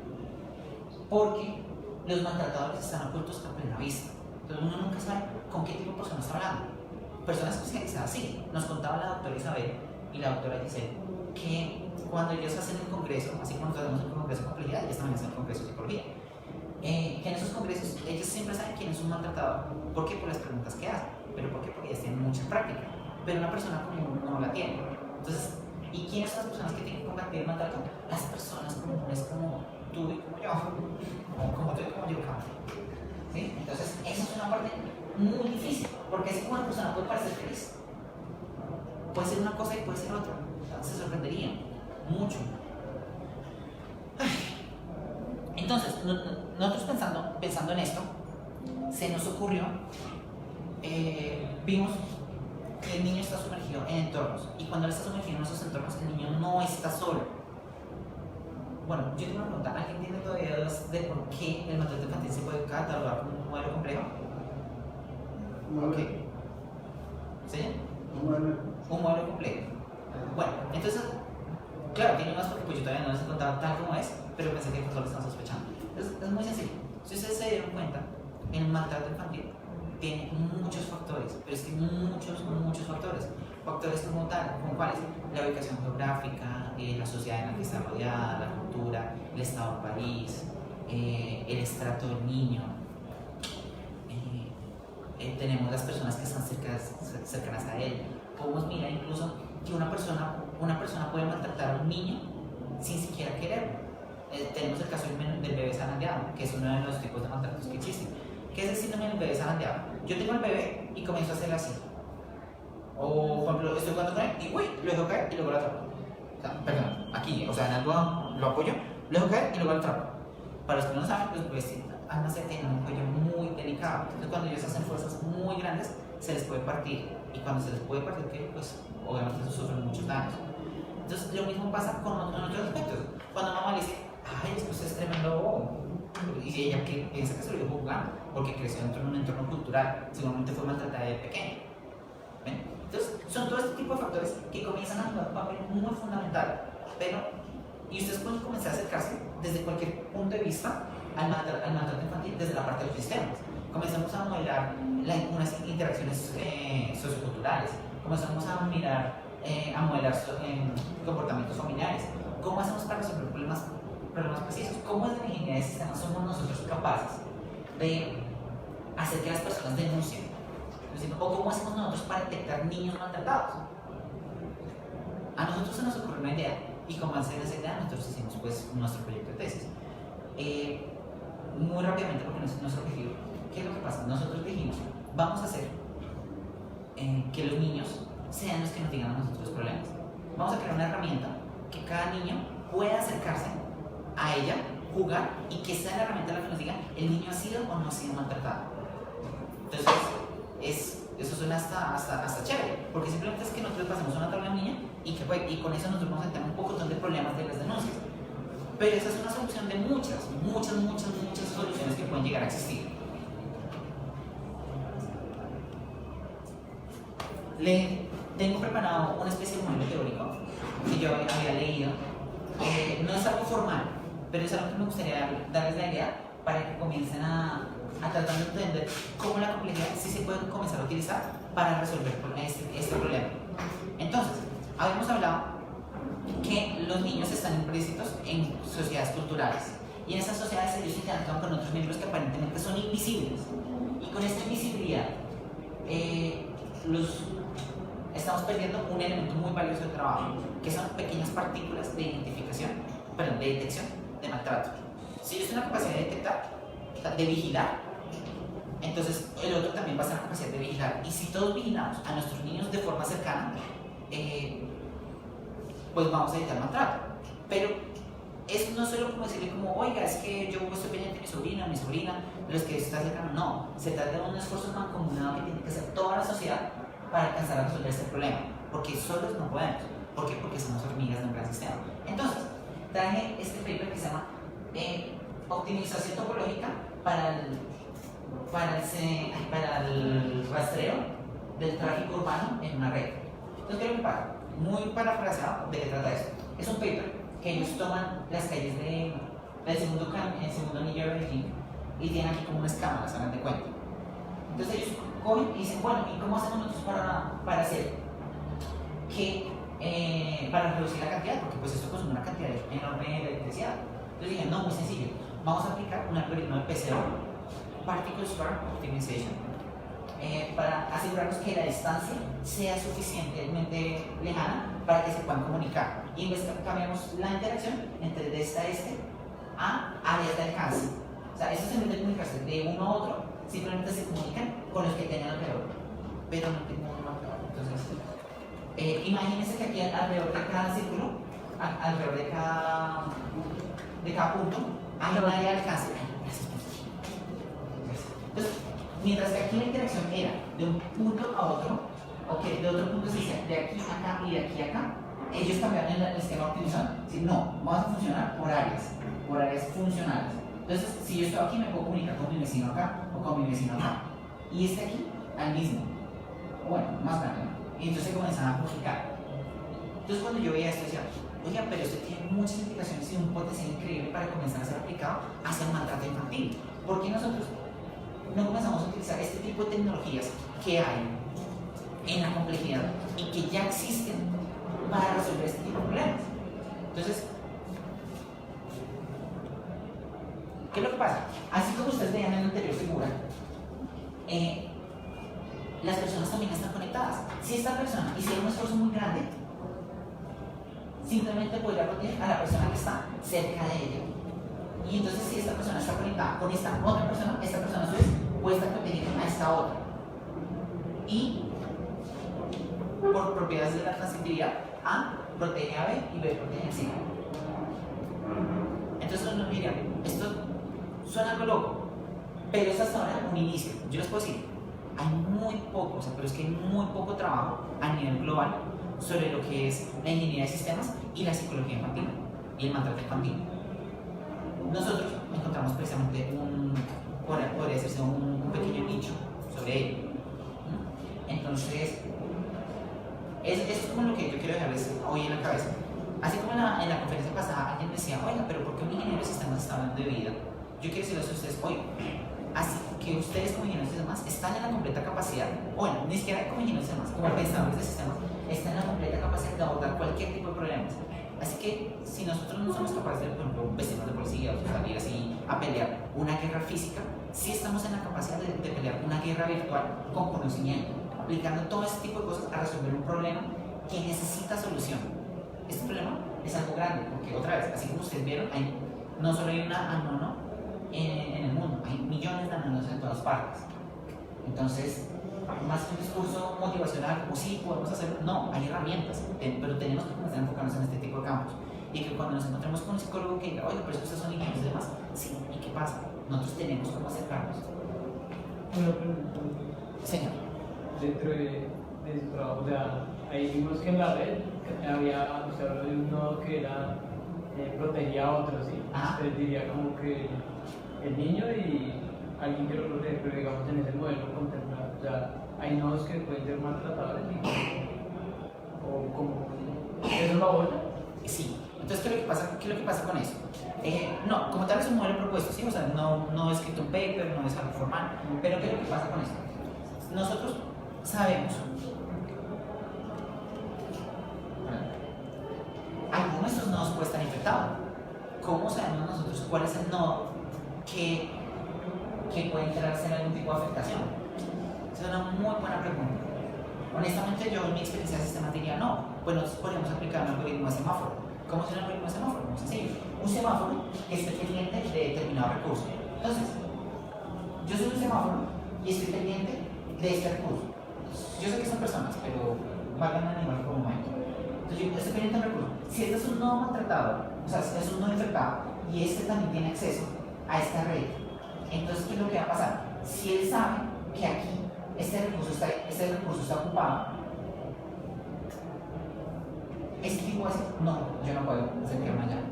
Entonces, ¿qué es lo que él va a intentar? Él va a intentar buscar otras partes, porque los maltratadores son cobardes. Los maltratadores nunca, o sea, nunca van a ver un maltratador violento en la calle. Entonces, solo van a ser las personas más cobardes y pusilánimes que existen. Son personas que son de esas que se chocan con alguien y dicen, no, es que qué pena, no, qué pegas, y se van. Entonces, 100% confirmado. Entonces, respondiendo a esa pregunta, ¿qué es lo que hacemos? No, pues, bueno, yo lo que haría, pues, para resolver los problemas, aplicar el algoritmo de semáforo. ¿Y cómo hacemos para proteger a este niño? Muy sencillo, asegurarse que este niño nunca esté solo, con otro adulto. Es como lo más sencillo para. Obviamente requiere mucho trabajo este modelo, pero más que, otra vez, el objetivo de esta conferencia es más que darles algo puntual, es para decirles, hay caminos para trabajar en este campo. Y yo no entiendo por qué, pero a nivel global hay muy pocos avances en eso. Eso les puedo decir con completa certeza. Entonces, hay un camino y hay que aprovecharlo. Fundaciones que trabajan con esto, o sea, que trabajan bajo este principio, son fundaciones que básicamente, fundaciones no, son asociaciones, son asociaciones que están conectadas con diferentes médicos en toda Colombia. Entonces, entre ellos se comparten información y se comparten casos. Y a cada rato, esta red de psicólogos se va retroalimentando y se va reorganizando para detectar precisamente esos tipos de abusadores que se ocultan de las masas.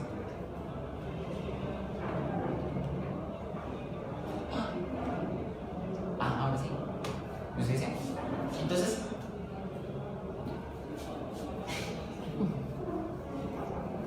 listo. No quería mencionarlo, pero aquí están algunas herramientas. La inteligencia mágica ingeniería de datos, la teoría del caos, la teoría de conexiones y redes y los agentes inteligentes. ¿Por qué estoy tan seguro que estas herramientas pueden funcionar?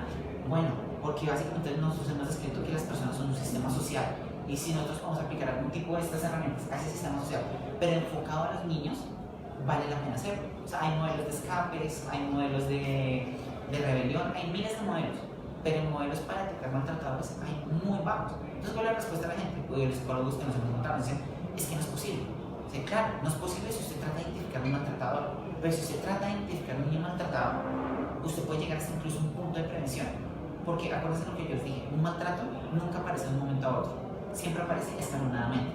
Sí, hay muchos tipos de maltratos. Está, por ejemplo, el tipo simplemente que estaba loco, como el tipo de Juliana Zamboni, que cogió a la niña y se fue.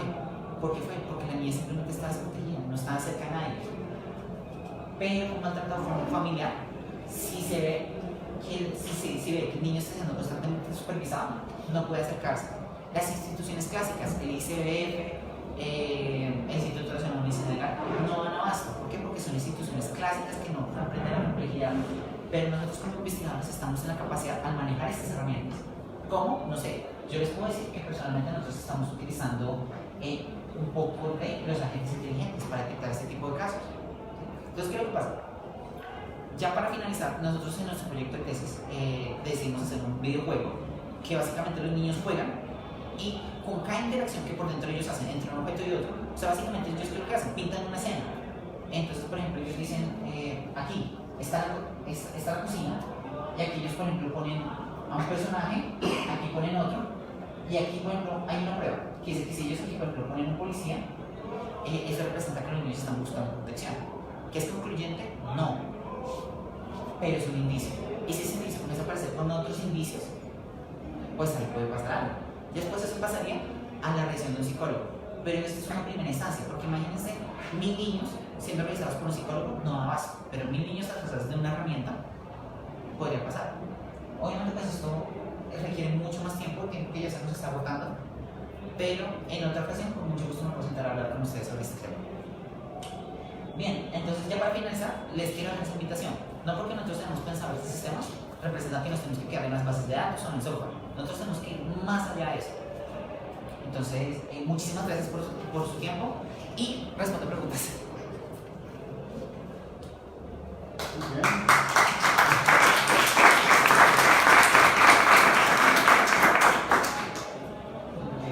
Señor. Yo como parte de la pregunta, digamos, si Marcelo por ahí avanzada de toda esta ponencia, de indicios que me hicieron pensar que, digamos, este asunto del maltrato infantil puede presentarse como fenómeno fractal. ¿Hay cifras que respalden esa afirmación?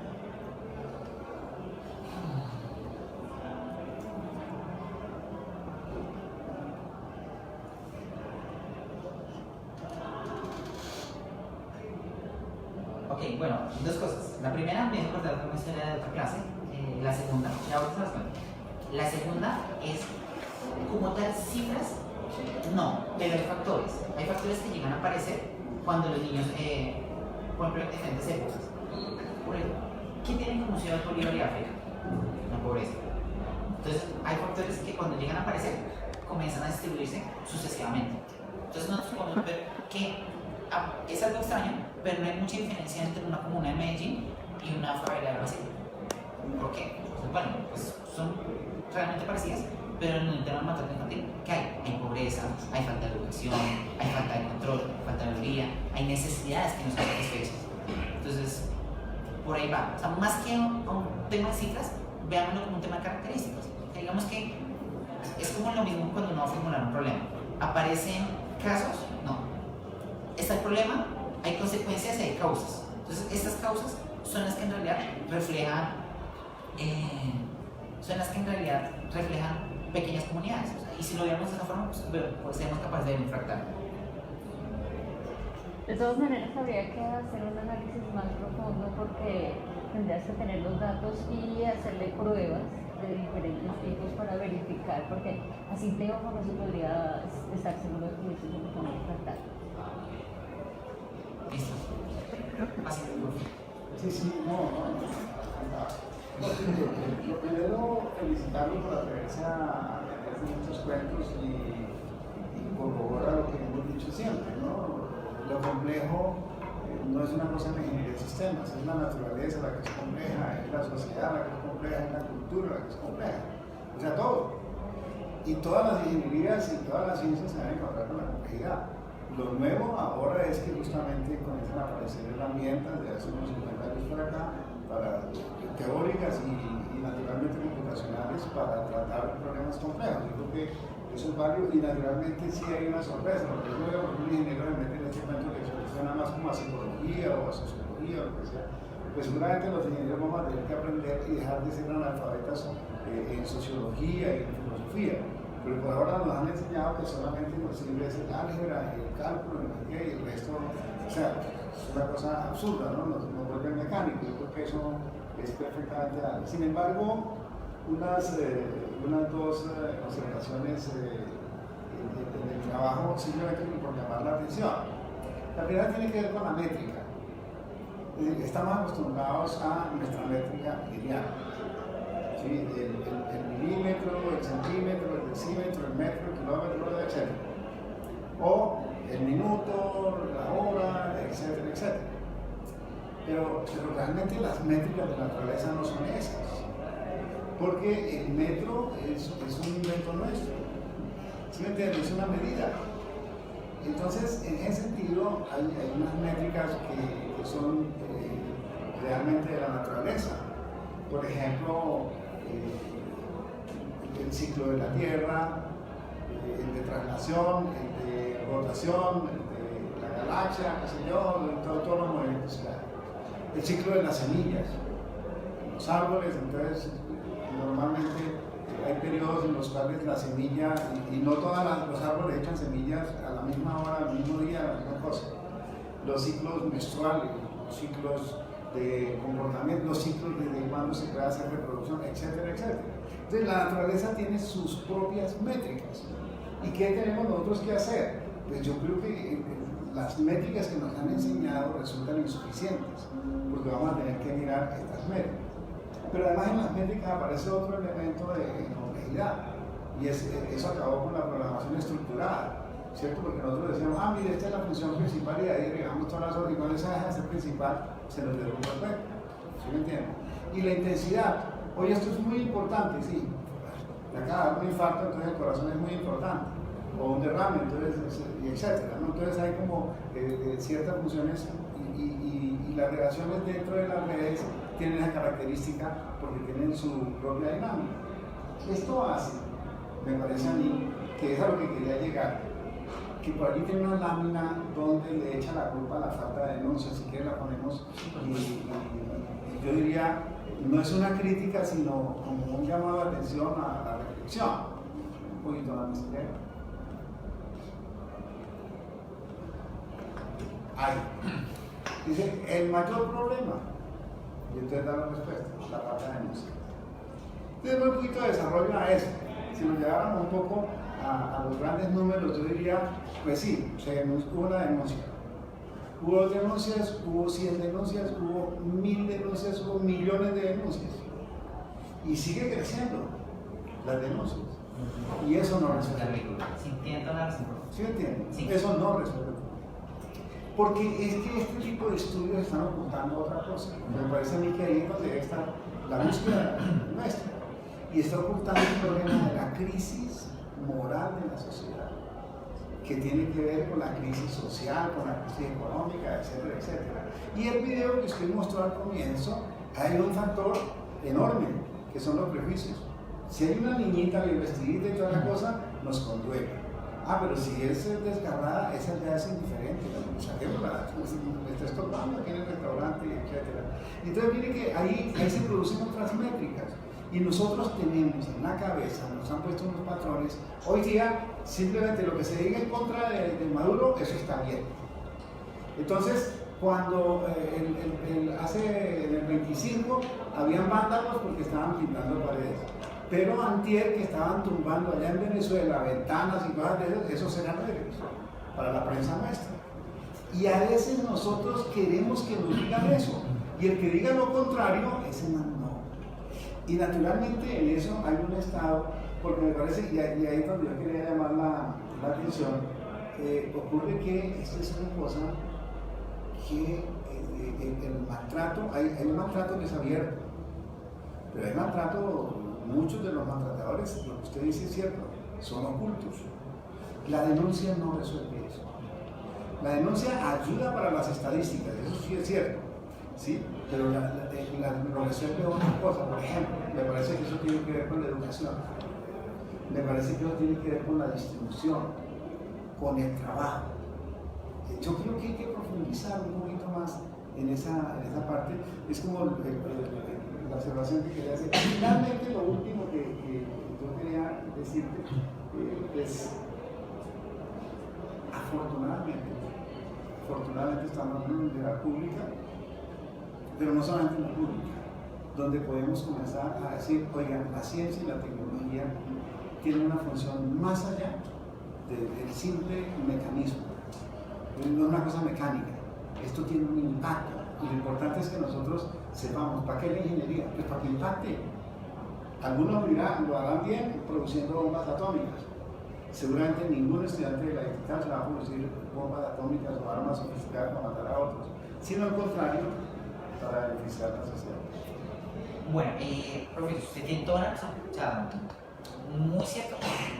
El mayor problema que nosotros vemos aquí, o que siempre nos pasa, y también le pasa a los médicos, que se llama la famosa visión del túnel, es que nosotros a veces nos enfrascamos en el alivio temporal del paciente, pero no en qué fue lo que causó el problema. Entonces nosotros le decimos a la persona, yo soy médico, le digo a la persona, le duele la cabeza, entonces tómese un paracetamol, una acetaminofén. Entonces dice, bueno, listo, perfecto. Pero, oye, ¿qué fue lo que causó el dolor de cabeza? No, es que últimamente no he dormido, no, es que no he comido bien. Entonces, bueno. Y es cierto, y me parece correcto que nosotros como ingenieros tenemos que siempre tratar de más que resolver las causas, o sea, hacer un tratamiento paliativo, por así decirlo. Tenemos que tratar de llegar un poco más profundo. Tiene razón, y seguramente la experiencia de los años me dan esa capacidad. Eso es primera. Y segunda, tienen también mucha razón respecto.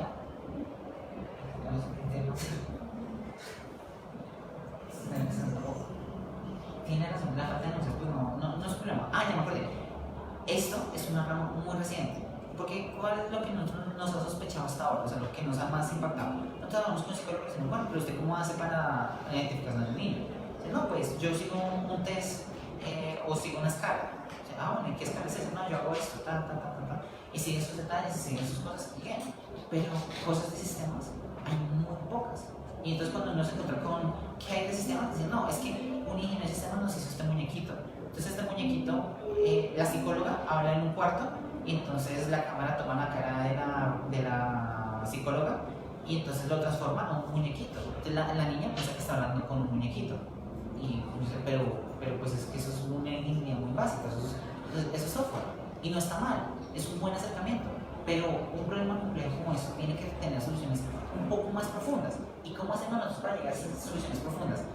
Hay que romper esa barrera entre lo que es la psicología y lo que es la ingeniería y tratar de encontrar como algo más allá. Y yo no solo digo la psicología, sino que hay que tratar de llevar la ingeniería y más la ingeniería de sistemas a algo más allá de sus fronteras, porque nos estamos quedando cortos ante la cantidad de problemas que hay y nos están sacando. O sea, otra vez lo que yo les decía la vez anterior. Cuando yo hice la conferencia Complejidad en la vida y la complejidad, alguien nos decía, ¿pero qué hacen ingenieros de sistemas hablando de vida? Pues, bueno, no soy biólogo, es verdad. Debería haber visto biología, es verdad. No lo hice, sino que yo lo veo desde mi perspectiva de ingeniero de sistemas. Lo mismo pasa con este tipo de problemas. Y eso es como la invitación que yo quiero dejarles a todos, que si en algún punto ustedes tienen que decidir qué tratar de resolver, pues no se dicen, no, cogen el contrato infantil, no, sino busquen algo que tenga esa necesidad de un pensamiento sistémico, de alguna resolución. Eso sería como mi respuesta. ¿Alguien? Héctor, un poco complementando lo que decía Jorge, la falta de denuncia. Mucha gente no denuncia es justamente porque los niños abusados o maltratados o las personas que han sido víctimas resultan revictimizadas. Entonces, lo que se hace es justamente evitar eso, que los vuelvan, porque los llevan al psicólogo, les vuelven a preguntar, y entonces no les resuelven y sí, por el contrario, les afecta mucho más. Entonces, es definitivamente una de las causas de por qué la gente no denuncia. Y además otra cosa como aporte de lo que decía de por qué sí se considera como sistema complejo, es que realmente el maltrato infantil es dinámico. Y entonces eso lo que hace es que tiene muchas variables y además va cambiando con el tiempo. Entonces eso es como una de las características claves de los sistemas. Gracias, profe. De pronto para complementar un poco, haciendo una añadidura de todo, yo no sé si ha considerado, digamos, ahí la diapositiva como la red de nodos, unos que sean parcializados, o sea, es decir, no ha considerado la idea de que todos están infectados, o sea, es decir, como ahorita que nombra el tema de fractalidad, hay que entender, esto es un tema también conceptual, o sea, maltrato no es solo infantil, maltrato es generalizado y creo que todos tenemos el mismo derecho. Y si empezamos a clasificar y empezamos a decir, no, usted ya, es como si yo perdí el derecho cuando crecí, sí, o sea, si ven que creo que el derecho es general y si empezamos ya a hablar de que solamente estos derechos se protegen para el niño, no, es general, es continuo, primero. Segundo, el maltrato no nace, no solo que es lo que hoy se trabaja, hoy le están parando bolas porque nos dimos cuenta que las emociones hoy día nosotros somos 100% emocionales que afectan nuestras decisiones, pero le estamos dando, le paramos bolas es porque esto ya realmente está incidiendo en nuestras decisiones, es decir, que no solo es el hecho de que el maltrato yo lo haga hacia los demás, sino que yo también me estoy maltratando a mí mismo. Y es lo que desconocemos. Y desde que nosotros maltratemos, nosotros emocionalmente no estemos estables, es lo que trasciende la frontera y empezamos a agredir al otro. ¿Sí? Entonces, desde la pequeña fractalidad, como que lo vi es un enfoque, es que desde lo más pequeño se empieza, hoy vemos como un patrón. Tal vez no podemos verlo como algo tan estructurado o tan definido, pero la acción misma se está replicando como un patrón y si lo hacemos desde nosotros es lo que nosotros estamos haciendo a los demás, ¿sí? Por eso entonces hoy hablamos por eso hay la tendencia del yoga, de la vaina espiritual, porque estamos viendo que nosotros no estamos encajando, hay algo que nosotros no funcionamos ni nosotros mismos con los demás ni los demás con nosotros, ¿sí? Entonces hay una creciente de lo que podría tal vez evaluar, no sé, porque lo que mencionaba, no en la estadística, no en la denuncia. Bueno, respecto a eso, muy rápidamente, muy rápidamente, ya para finalizar. ¿Qué le pasa ahí? Por eso fue que yo en una parte de la presentación hice la salvedad, la hice muy rápida, por eso de pronto se me escapó, pero yo dije, hay dos cosas muy importantes aquí que son la violencia y la violencia infantil. Yo sé que la violencia, como tal, es la causa de la violencia infantil, pero pues en este momento pues estamos enfocados en la violencia infantil, por eso fue que no toqué el tema de violencia, porque si no pues hombre, nos habíamos quedado aquí mucho tiempo y ya no me alcanza el tiempo, así que muchísimas gracias a todos por haber asistido y los invito de todas maneras a que estén muy pendientes porque cuando nosotros presentemos nuestro proyecto de investigación pues vamos a resolver muchas dudas y ya saber muy a fondo cómo fue que aplicamos la complejidad al maltrato infantil. Muchas gracias.